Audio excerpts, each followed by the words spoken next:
Meron po akong proben, calamares. Sila po talaga yung patok dito. Meron din akong isaw, Shanghai at saka chicken skin. Proben at calamares po. Yun po yung gustong-gusto nila dito.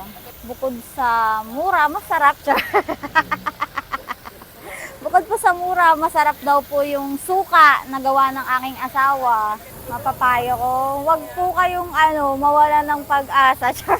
Kasi sa amin po, meron din kaming nung nagnenegosyo kami, meron din times na wala talaga, nasisiraan. Ayun, tuloy-tuloy lang po. Hanggat sa ganito na, marami na pong kumakain. Dito po kami matatagpuan sa gitna ng Pas, corner ng Sagat po. Malapit sa Paco City, San Academy. 1 PM po. Kompleto na po ako ng luto nun. Ako po si Amayka Eunice, ang owner netong Multilicious Street Food.